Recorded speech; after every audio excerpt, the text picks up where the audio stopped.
this video, we're going to be stretching off the lower back and buttock muscles. It's a lovely stretch to do, especially when you've been doing some of your stretches and your exercises. It's called a child pose stretch, and it basically folds you in half, stretching all those muscles along your back line. So what we're going to do is going to start off in a kneeling position, and you're going to be sitting down with your buttocks against your heels. If at any point you find that your knees can't cope with this, you can put a rolled up towel between the back of your thigh and the top of your calf muscles, and that just takes some of the pressure off your knees. Once you're in that position, you're going to walk your hands forwards along the mat, trying to keep your buttocks resting on your heels as far as that's possible.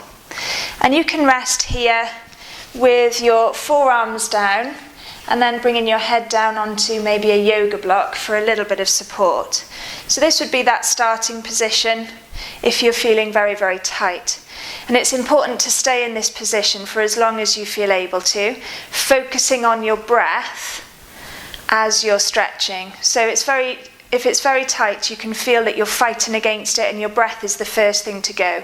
So just focus on breathing in, 2, 3, breathing out, 2, 3.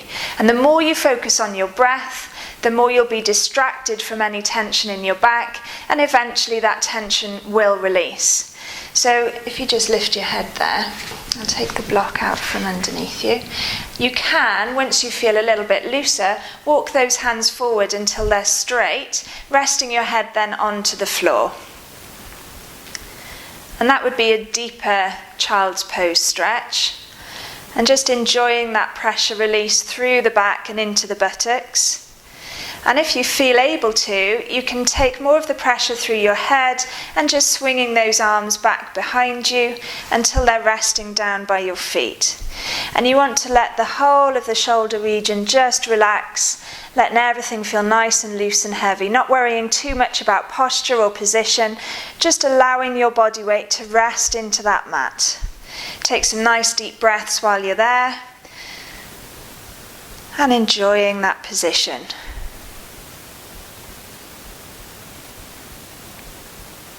And then once you feel like you've had a good stretch, you can slowly unravel yourself, curling yourself back up to that kneeling position. And that's the child pose stretch. So if you are feeling tight through the lower back and into the buttocks, it's a really good stretch to do. It's a lovely one to do first thing in the morning when you get out of bed if you're feeling a little bit stiff. It's also a great one to do when you've been standing on your feet for a long period of time and your lower back is feeling very, very achy. It's sort of one of those treat stretches that you can do to help you release off and relieve any tension symptoms that you might be experiencing.